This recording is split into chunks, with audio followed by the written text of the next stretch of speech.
ঈদ মোবারক। পবিত্র ঈদুল আজহার বিশেষ আয়োজন কিলমন বিয়ন্ড দ্য গ্যালারিতে আপনাদের সবাইকে আমন্ত্রণ জানাচ্ছি এবং স্বাগত জানাচ্ছি আমাদের এই বিশেষ আয়োজনে। বিশেষ এই কারণেই বললাম, কারণ হচ্ছে আমাদের সাথে দুজন মানুষ আছেন যারা বিশেষ কারণ তাদের যে পরিবার, তারা প্রায় 40 বছর ধরে বাংলাদেশের ক্রীড়ার সাথে জড়িত এবং তারা কিভাবে ক্রীড়াবিদ তৈরি করতে হয় তাদের পিছনে, তাদের নেপথ্যে কাজ করে যাচ্ছেন। আমার সাথে আছেন শওকত আজিজ রাসেল এবং তারই ছেলে আনাফ আজিজ। আসলে শওকত আজিজ রাসেলের অনেক পরিচয় আছে, আমি জানি অনেকভাবে অনেক পরিচয়, কিন্তু আমরা একটা পরিচয় নিতে চাই, সেটা হচ্ছে তিনি একজন সংগঠক এবং সংগঠক হিসেবে আমরা আসলে কথা বলতে চাই। আজিজ ভাই, ছোটোবেলায় যে ঈদটা করতেন, এই ঈদের মধ্যে কি এখন পার্থক্য খুঁজে পান কিনা? হ্যাঁ, আমরা তো এখন একটু কৃত্রিম হয়ে গেছি।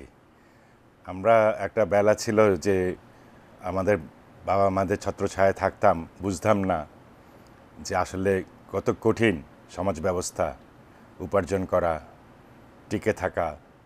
তো আমরা ঈদের আনন্দটা নিয়ে থাকতাম। তো এখন যে আনন্দটা হারিয়ে গেছে তা না, তবে আমাদের ব্যস্ততা বেড়ে গেছে। তো আশা করি ওরা আনন্দ করবে, কিছুদিন পরে ওরাও হাল ধরবে। অ্যাকচুয়ালি আপনি এখন থার্ড জেনারেশনের সাথে আছেন। আমার বাবাকে টানতেই হবে। উনি এম এ হাশেম,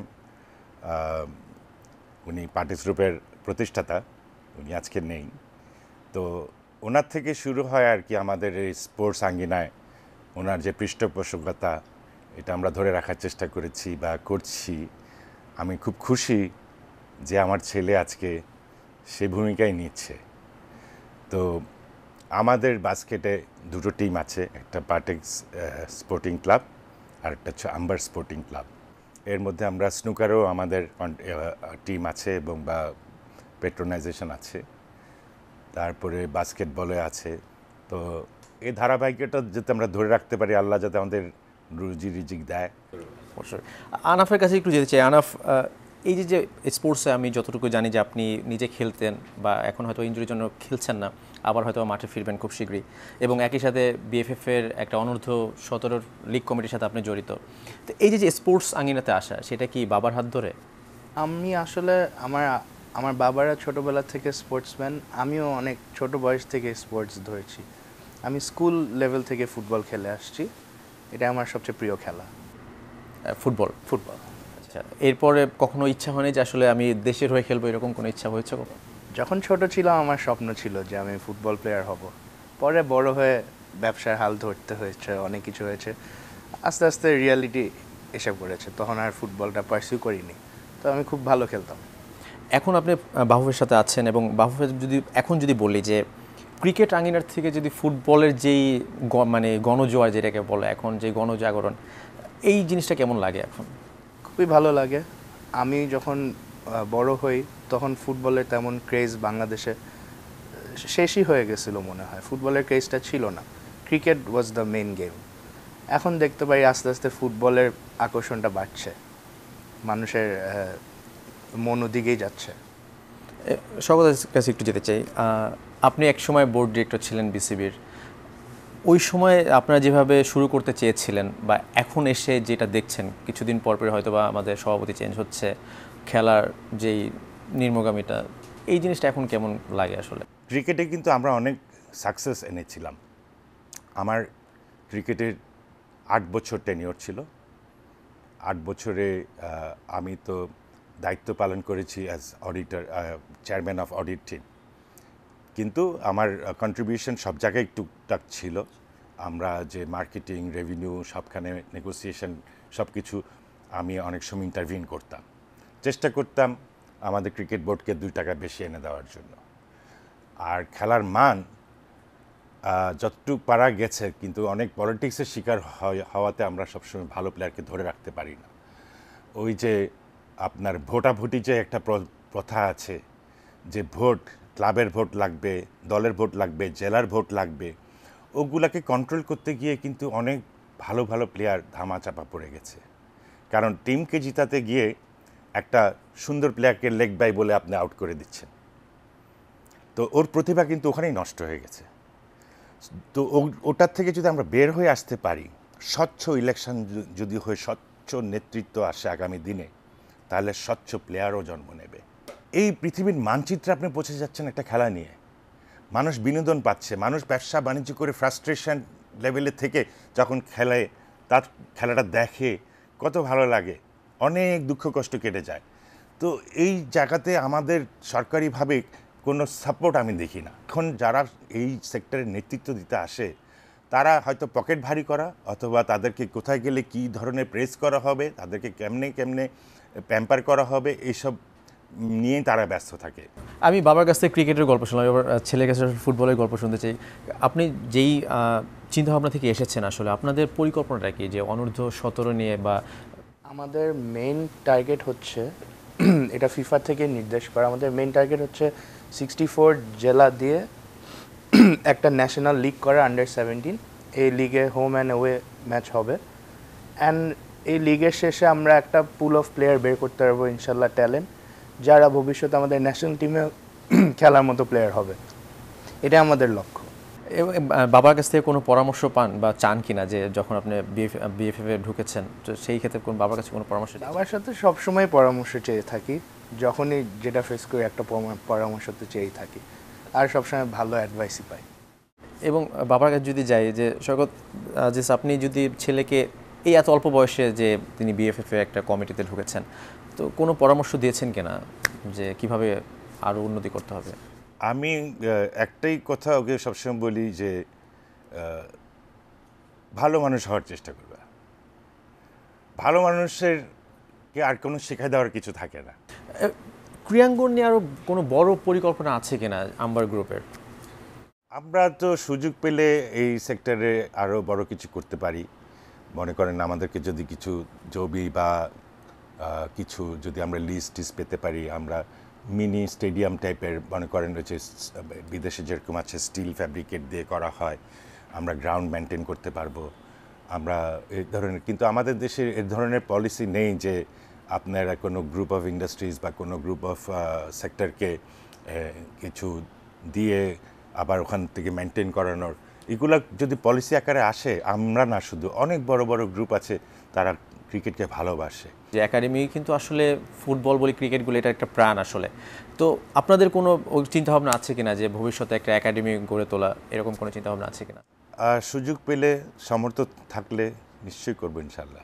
এবং সেটা কোন দিকে, মানে আমি জানি আপনি ক্রিকেটকে পছন্দ করেন, ছেলে ফুটবল পছন্দ করে, সো ফুটবলে আসলে একাডেমি করা যায়, but the real academy starts প্রতিষ্ঠিত ক্লাবগুলোর ভিতর থেকে, যারা অলরেডি প্রতিষ্ঠিত, মোহামেডান, আবাহনী, যত ক্লাব আছে প্রিমিয়ার লিগ খেলে, তাদের উচিত নিজেদের একাডেমি রাখার, আর আন্ডার-12, আন্ডার-15, আন্ডার-17, আন্ডার-21 চারোটা এজ গ্রুপের টিম রাখার এবং লিগে খেলা।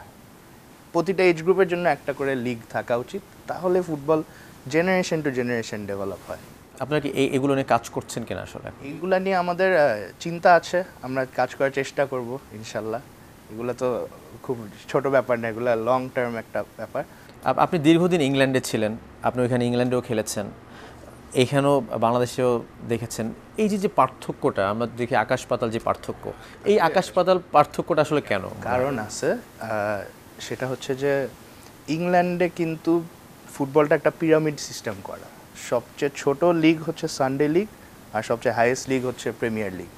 এর মাঝখানে 14-15টা ধাপ আছে, and you can promote from the lowest league to the highest league, and highest league থেকে ডিমোট হয়েও লোয়েস্ট যাইতে পারবে এই প্রমোশন অ্যান্ড রেলিগেশন সিস্টেম দিয়ে। এইটার জন্যই প্রতিযোগিতা হয়, অ্যান্ড প্লেয়ার আসতেই থাকে, ওদের প্লেয়ারের শর্টেজ জীবনও পড়ে না, অ্যান্ড কোয়ালিটি অলওয়েজ বাড়তেই থাকে। কোয়ালিটির কথা যদি বলি, স্বাগত, আপনি যখন বোর্ডে ছিলেন, এই কোয়ালিটির যে বাছাইটা, মানে আমরা যদি চিন্তা করি, সেই জায়গায় একটু ল্যাকিংস থাকে কিনা কোনো? আপনি বাছাই তো করবেন যখন খেলা হবে, আমাদের তো সময় মতো খেলাও হয় না। আপনার সিজন পার হয়ে যায়, তারপরে প্লেয়ার সিলেকশন একটা প্রসেস, যেটা সবসময় একটা জটিলতার মধ্যে থাকে।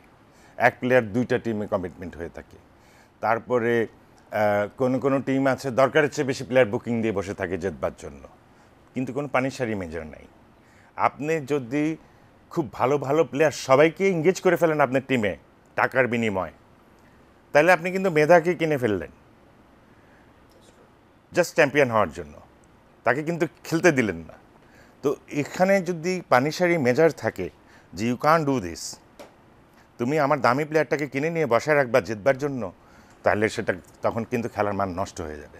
এবং আপনি একটু আগেই বলছিলেন যে আসলে এই প্রোগ্রামের আগে যে আপনি স্নুকারে জাতীয় চ্যাম্পিয়ন, কিন্তু যখন আপনি বাইরে খেলতে গিয়েছেন সেই জায়গায় হয়তো বা কোনো পাত্তাই পাচ্ছেন না, মানে এই জিনিসটা যে পার্থক্যটা সেটা ঘোচানোর কোনো এটা অ্যাকচুয়ালি খেলার মান। আমরা যে স্নুকার খেলা শিখেছি, কিছুটা দেখে দেখে শিখেছি বা শুনে শুনে শিখেছি। তখনকার দিনে কিন্তু এরকম ইউটিউব, তারপরে ভিসিআর ক্যাসেট এনে এনে একটা দুটা করে দেখে দেখে শিখেছি, কিন্তু আমাদের কোনো কোচ ছিল না। তো স্নুকার ফেডারেশন যদি আমাদেরকে বিদেশ থেকে কোচ এনে বেসিকটা শিখাই দিত, তাহলে কিন্তু আমাদের অনেক ফাস্ট আমরা মুভ করতে পারতাম। এবং আনাফ, আবার একটু ফ্যামিলি প্রসঙ্গে আসি, যে বাবার কাছে তো অনেক পেয়েছেন, আপনার দাদার সাথে আপনার কোনো আসলে মেমোরিজ আছে কিনা খেলাধুলা নিয়ে?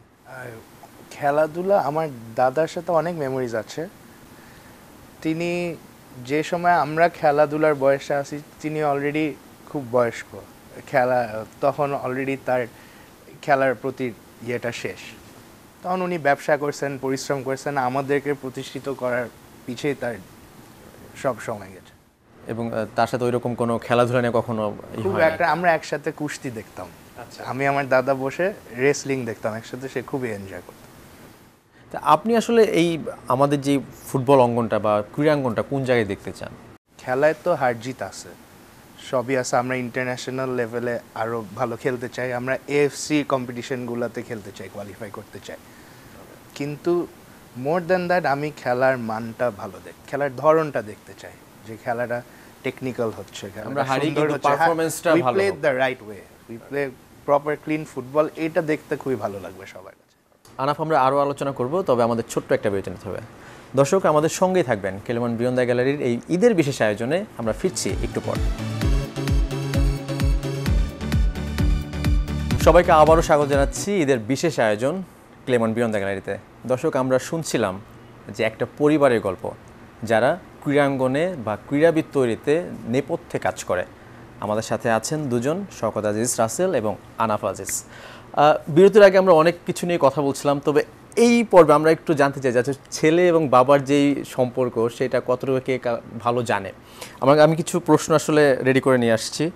আমি একটু প্রথমেই জানতে চাই, আমি জানি যে আপনি একজন ভালো footballer. Who is better footballer? Me. Agree? Who is better cook? My father. আচ্ছা, কোনটা বেশি ভালো রান্না করে? সব খাবার আমি আমার আব্বুর থেকে রান্না শিখেছি অ্যাকচুয়ালি। মানে পছন্দের কোনো খাবার আছে যে বাবার কাছে মাঝে মধ্যে আবদার করা হয় যে আমি? আমার বাবা খুবই মজার বিরিয়ানি রান্না করতে পারে, মুরগি মাংস, গরু মাংস, এনি আইটেম, মাছও অনেক মজা করে রান্না করতে পারে। আমি যেটাই রান্না করে খুশি খুশি খাই আসলে। মানে কখন আবদার করা হয় যে বাবা এটা রান্না করো? Always always. আচ্ছা। এবং বাবার পছন্দের খাবার কি? আমার বাবার পছন্দের খাবার হচ্ছে, আমার বাবা একটু তৈলাক্ত খাবার পছন্দ করে, গরুর মাথা, মগজ, এগুলা। প্রশ্ন উত্তর সঠিক। একদম। এবং ছেলের পছন্দের খাবার? ছেলে একটু রিচ ফুড পছন্দ করে, কিন্তু লোকাল ফুডও খুব পছন্দ করে। ওকে। এবং বাবার পছন্দের মুভি? মানুষ তো অনেক মুভি পছন্দ করে, আমার বাবা আমাকে দেখেছে একটা খুব সুন্দর movie, Scent of a Woman, এটা আমি স্মৃতি হিসাবে মনে রাখি, আমরা একসাথে দেখেছিলাম, অ্যাল পাচিনো মুভি। আচ্ছা। এবং যদি বলি যে বাবার পছন্দের হলিডে ডেস্টিনেশন? ব্যাংকক। রাইট। এবং ছেলের? এখন তো ও তো লন্ডনে পড়াশোনা করেছে, ন্যাচারালি ওখানে বারবার যাচ্ছে দেখছি। আচ্ছা। তো ধরে নিচ্ছি ওটাই তার পছন্দের জায়গা। রাইট। বাবার পছন্দের ফুটবলার? ম্যারাডোনা। রাইট। ছেলের? মেসি। তার মানে কি আর্জেন্টিনা ভক্ত? আর বাবা? আমার বাবাও আর্জেন্টিনাই হবে, ম্যারাডোনা যেহেতু তার পছন্দের। মানে বাবার কাছ থেকেই পাওয়া, আসলে পৈতৃক সূত্রে আসলে আর্জেন্টিনা ফ্যান, এমন বোঝা যাচ্ছে। একেবারে যদি একটা বলি যে বাবার সম্পর্কে সব থেকে পছন্দের জিনিস কি, যে জিনিসটা বাবার ভাল লাগে? আমার বাবার ব্যাপারে সবচেয়ে পছন্দের জিনিস যেটাকে মনে হয় যে না, বাবার কাছ থেকে আমার এটা নেওয়া উচিত। আমার বাবা খুবই ওয়াইজ, সব কিছু নিয়ে ভালো আইডিয়া রাখেন, এবং আমার বাবা খুবই সাহসী, ফিয়ারলেস বলতে পারেন। এটা আমি তার থেকে শিখতে চাই। এবং ছেলের সম্পর্কে যদি বলা হয় যে একটা পছন্দের জিনিস, যে না এই গুণটা আমার ছেলের খুব ভালো? লোকমুখে শুনি যে ও পোলাইট, কিন্তু অনেকের থেকে বাসার মানুষ থেকে শুনি নাকি সে মেজাজ গরম করে। তো আমি মনে করি দুটো সমন্বয় করা উচিত। মাথা যে রেগে যে যায়, আপনার চ্যানেলের মাঝখানে বলতে চাই, আমার শ্রোতাদেরকেও বলতে চাই যে রেগে গেছে সে হেরে গেছে, এটা একটা প্রচলিত কথা আছে। তো মেজাজটাকে কন্ট্রোল করতে হবে, এটা আমি মনে করি ওর জন্য প্রযোজ্য। আচ্ছা, এবং একবার শেষ সময় যদি একটু জানতে চাই যে মানে বাবার সাথে কি ছোটবেলায় খেলাধুলা নিয়ে কোনো স্মৃতি আছে কিনা, যেটা নিয়ে মনে হয় যে বাবার সাথে খেলাধুলা হয় এখনো? ছোটবেলায় তো আমরা এমনি ফান খেলাধুলা করতাম, দৌড়াদৌড়ি করতাম। রিসেন্টলি আমি আমার বাবার সাথে স্নুকার খেলেছি, খেলে আমি একটা গেম জিতেওছি, খুবই ভালো লাগছে। সিরিয়াসলি মানে ন্যাশনাল চ্যাম্পিয়নকে? চ্যাম্পিয়ন, তবে আমি এখন ভালো হচ্ছে, আমি একটা গেম জিতেছি, খুবই ভালো লাগছে। মানে এটা কি ছেলের জন্য তো ছেড়ে দেওয়া হয় না, এরকম তো কিছু না যে না ছেলে আসছে ছেড়ে দিলাম, এরকম না, মানে তার যোগ্যতা দিয়ে সে আমার তো জিতেছে। অভ্যাস নেই খেলার, অনেকদিন খেলে না তো। আর ও খেলায় অনেক ইমপ্রুভ করে গেছে। এটাই হয় স্নুকারদের লাইফটাই এরকমই আর কি, প্লেয়ারদের প্র্যাকটিসের উপর থাকতে হয়। প্র্যাকটিসের উপর থাকে। মানে তার মানে যে ছেলে অলরাউন্ডার বাবার মতো আর কি, এটা বলা যায় যে সব খেলায় পারদর্শী। তো সব খেলাধুলা নিয়ে যখন কথা বলি, তো এই পারদর্শিতা আসলে আমাদের যেই দেশের যে, আমরা যদি বলি ইয়াং জেনারেশন, তাদের মধ্যে আসলে কিভাবে গ্রো করা উচিত বলে মনে হয়? প্রতিযোগিতা দিয়ে। আমি প্রতিযোগিতা ভালোবাসি, আমি কম্পিট করতে খুবই পছন্দ করি। সবার মধ্যে এই কালচারটা আনতে হবে, টুর্নামেন্ট দিয়ে বা বিভিন্ন কম্পিটিশন দিয়ে, ফ্রেন্ডলি দিয়ে। এটাতে মানুষ খেলার, যখন একজন একটা কম্পিটিটিভ খেলা খেলে, হারুক বা জিতুক, ওই থ্রিলটাই হচ্ছে খেলার প্রতি মানুষকে ফিক্স করে দেয়। এবং সেই ক্ষেত্রে কিন্তু যে প্যাট্রোনাইজারের যে কথা বললাম, তাদের ভূমিকা কিন্তু অনেক। কারণ যদি বলি যে একটু আগে সকলেজ বলছিলেন যে সরকারের আরও এগিয়ে আসতে হবে, সরকার হয়তো ওই রকম দিতে পারছে না তাদের যতটা প্রয়োজন। সেই ক্ষেত্রে কী হয়, বিভিন্ন কর্পোরেট লেভেলে বা যারা প্যাট্রোনাইজার আছেন, যারা ফুটবল বা ক্রিকেট বা যে কোনো খেলাধুলা ভালোবাসেন, তাদের এগিয়ে আসার যে জরুরিটা, সেই জায়গাটা আপনি কতটা এগিয়ে যেতে চান আসলে? আমি ইনশাল্লাহ চাই জীবনে ফুটবল নিয়ে কিছু করতে। তো হয়তো বা একটা একাডেমি, হয়তো বা একটা টিম, যেভাবে আমি সম্ভব হবে আমার জন্য, ইনশাল্লাহ আমি ফুটবলের জন্য কিছু একটা করতে চাবো। এরকম অনেক লোক আছে, সবাই মিলে যখন কাজ করবে দেখবেন অটো হয়ে যাবে। সকলেজ, আপনি আসলে বাংলাদেশের ক্রীড়াঙ্গনটা কোথায় দেখতে চান? আমি মনে করি এটা একটা জায়গা যেখানে কোনো আমাদের ট্যাপিংই করা হয়নি। আপনি যে বললেন যে এখানে সরকারের অর্থায়ন কি, যে পরিমাণ টাকা লুটপাট হয় প্রতি বছরে, 7 কোটি টাকার রাস্তা 150 কোটি টাকা ইনভয়েস করা হয়। আপনার কি সরকারের এই যে বিলিয়ন বিলিয়ন ডলারের চুরি, 1 বিলিয়ন মানে হচ্ছে 12,000 কোটি টাকা। তো আপনি কি এর একটা 2%ও এই সেক্টরে দিতে পারেন না? এই আমি শুধু ক্রিকেট ফুটবলের কথা বলছি না, এটা দাবাও হতে পারে, এটা বাস্কেটবলও হতে পারে, এটা ব্যাডমিন্টনও হতে পারে। স্পোর্টস এমন একটা জিনিস, এটা মানুষের জীবনে এটা একটা জীবন ব্যবস্থা। কিন্তু এখানে সরকার আসে কেমনে চুরি করবে, কে পকেট ভারী করবে। এখনও যে আমরা দুর্নীতিমুক্ত হয়েছি তা না, পত্রপত্রিকা ইউটিউবে যা দেখি খুব অস্বস্তিকর লাগে।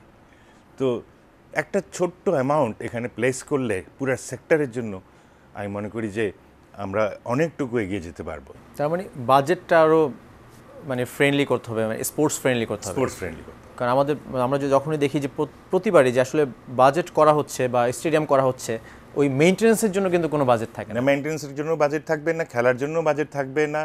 তারপরে ওদেরকে যে বাজেট দেবেন, ওদের থেকেও আপনাকে কিছু চাইতে হবে যে তুমি এটা কিভাবে খরচ করবা, তুমি এটাকে নিয়ে কতটুকু অগ্রসর হতে পারবা। তাহলে এটা করা যায়। আপনি বিভিন্ন কর্পোরেট অফিসকে বলতে পারেন যে হ্যাঁ, তোমার ট্যাক্সের মধ্যে যে টাকাটা আসে তার 1% তুমি যদি এখানে দান করো, আমি সেটার উপরে ট্যাক্স করব না। তো এটাও একটা ফ্যাক্টর হতে পারে, কারণ আমি টাকা জমা নিলাম, তারপর আবার তোমাকে রিপ্যাট্রিয়েট করলাম, এত নাটকের কী দরকার? তো এই সব ফর্মালি, দিজ আর পলিসিস। এই জিনিসগুলো আসলে তো মানে আপনারা তো একটা পর্যায়ে রয়েছেন, আপনারা কখনো মানে সরকারকে এভাবে বলেছেন কিনা যে আমরা যদি এইভাবে করি তাহলে কেমন হয়? ওই যে আপনাকে বললাম, সরকারের মনোযোগটা থাকে অন্য জায়গায়। তো আমরা অনেকভাবেই প্রস্তাব করি, অনেক সময় এখনও তো আমরা বিজনেস নিয়েও অনেক প্রপোজাল দিই। আজকে যদিও খেলাধুলা নিয়ে আলোচনা হচ্ছে, তো আমাদের বিজনেস প্রপোজালও তো ওনারা আলমারিতে ফেলে দেয়। That's true, that's true. আনাফ, বাবা বলছিলেন যে আসলে কীভাবে উন্নতি করা যায়, আর আপনি তো সরাসরি এখন জড়িত, বাবা এখন হয়তো বা নেই খেলাধুলার সাথে। আপনার কি মনে হয় আসলে এইগুলো নিয়ে, যে কিভাবে আরও এগিয়ে যাওয়া যায়? আমার তো মনে হয় যে সরকারের রোল তারা রাখবে, কিন্তু আমার মনে হয় এখন যা অলরেডি আছে এটার ভিতর থেকে অনেক কিছু করা যায়। যেমন বাফুফ থেকে যদি একটা স্ট্রং অর্ডার দিয়ে থাকে যে যারা যারা অলরেডি প্রতিষ্ঠিত ক্লাব, তোমরা মাল্টিপল এজ গ্রুপের টিম রাখতে হবে, ওদেরকে মেনটেন করতে হবে, ওদের লিগ খেলাতে হবে। ইন দ্য শর্ট রান খুবই ভালো স্টেপ নেওয়া হচ্ছে। হামজা চৌধুরীর মতো দুর্দান্ত প্লেয়ার আনা হয়েছে আমাদের দেশে, premier league player, it is the very high level. এরকম 2-1 প্লেয়ার যখন আসে, ওদের অভিজ্ঞতা থেকেও আমাদের সেট আপে শেখার অনেক কিছু আছে। শওকত রাসেল, এই যে বললো যে হামজা চৌধুরী আসছে, সমিত শর্মা আসছে, অ্যাজ এ অর্গানাইজার আপনার কি এই জিনিসটাকে সাপোর্ট করেন কিনা, যে দেশের বাইরে থেকে? সাপোর্ট করি। এই জিনিস বোধহয় খুব একটা নজির আগে দেখিনি। মানে এত অল্প সময় যেভাবে ওরা কিউ আপ করছে একের পর এক প্লেয়ার আন্তর্জাতিক মানের, মানে দিস ইজ আনবিলিভেবল। তো ফুটবলে আমি অলরেডি সাকসেস দেখছি। দেখলেন না এখন স্টেডিয়াম ফুল, টিকিট পাওয়া যাচ্ছে না, টিকিট পাওয়া যাচ্ছে না, আশ্চর্য। মানে এটা মানে কত দশক পর আসলে এটা আমি চিন্তা পড়ে গেলাম, আমার মতো মানুষ টিকিট পাবো কিনা। আমি এখন তো যাওয়ার কথা না, এখন আমারও লোভ লাগছে, আমি যাব। একই সাথে যদি বলি যে এই যে আপনি জানেন যে বাংলাদেশের যদি দুইটা বড় ক্লাব বলি, মোহামেডান আবাহনী, এবং একসাথে ধানমন্ডি ক্লাবের কথা বলি, এই যে দল পরিবর্তন হয় বা রাজনৈতিক পট পরিবর্তন হয়, এরপরে কিন্তু আমরা দেখি যে এই ক্লাবগুলোর আসলে খেলা পরিবর্তন হয়ে যায়। এইটা কি আসলে এই প্রভাবটা হওয়া উচিত কিনা? এই প্রভাবটা উচিত না, কিন্তু এটা হচ্ছে কি একটা পরিস্থিতির শিকার। আপনার এটা যে এটা শখের বহির্ভূত হয়ে না। রাজনীতিতে যখন আপনার দল থাকবে, তখন স্বাভাবিক কারণে আপনি ফান্ড কালেকশানে একটু সচ্ছল হতে পারেন, আর কি অ্যাক্টিভ হতে পারেন, বা আপনার অ্যাডভান্টেজটা কি বেশি থাকে। তখন নেতাগুলোও ওইভাবে আসা শুরু করে। তারা হয়তো মুখরে বলে দিল আমাকে এত টাকা দাও, মুখরে বলে দিল এত টাকা দাও। সেক্ষেত্রে হয়তো আরেকটা লোক যে বেটার অর্গানাইজার, সে চাপের মুখে পড়ে যায়। তো এটা একটা নেচারের উপর আমি ছেড়ে দিলাম। কিন্তু যেই আসুক, যেখান থেকেই আসুক, বাট খেলাটা বুঝে শুনে আসা উচিত। আমার মনে হয় যে সংগঠক যারা মানে খেলাটাকে ভালোবাসে, তাদের আসা উচিত, একটা ব্যাকগ্রাউন্ড থাকা উচিত। আমি ক্রিকেট বোর্ডে, এই যে লাস্ট ক্রিকেট বোর্ডে যেটা লক্ষ্য করেছি, এর আগেও টুকটাক দেখেছি, যারা জীবনে ব্যাট হাতে দেয়নি, যারা জীবনে একটা ক্রিকেট ম্যাচ খেলা দেখতে যায়নি, অথচ ক্রিকেট বোর্ডের ডিরেক্টর হয়েছে, কোনো একটা টিমকে একটা ব্যাট উপহার দেয়নি, সেও হয়েছে। আবার যারা জান দিয়েছে, ক্রিকেটের জন্য প্রাণ দিয়েছে, বা অর্থায়ন করেছে, বা পেট্রন করেছে, তাদেরকে আবার সরে যেতেও হয়েছে, এটাও দেখেছি। আনাফ কি মানে একই বাবার সাথে সুর মিলাবেন কিনা এই সমস্ত জায়গায়? হ্যাঁ, আমার বাবা আরও ভালো বুঝে আমার থেকে, তবে কিছুটা জিনিস আমি অ্যাগ্রি করব, যে খেলাটা খেলছে বা দেখতে পছন্দ করে, এরকম লোকই আমরা চাই, তারাই খেলাটাকে অ্যাপ্রিসিয়েট করতে পারবে। এবং অসংখ্য ধন্যবাদ আনাফ এবং শওকত রাসেল দুজনকেই আমাদের সাথে যুক্ত হওয়ার জন্য। দর্শক শুনছিলেন আসলে একটা পরিবারের গল্প, যারা এই দেশের ক্রীড়াঙ্গনে ভূমিকা রেখে যাচ্ছেন, ক্রীড়াঙ্গনে ক্রীড়াবিদ তৈরি করতে ভূমিকা রেখে যাচ্ছেন এবং নেপথ্যে কাজ করছেন। হয়তোবা তাদের মতো আরও অনেকে এগিয়ে আসবে, এই প্রত্যাশা নিয়ে আমরা শেষ করছি আজকের বিশেষ ঈদের আয়োজন কিলেমন বিয়ন্ড দ্য গ্যালারি। ভালো থাকবেন, সুস্থ থাকবেন।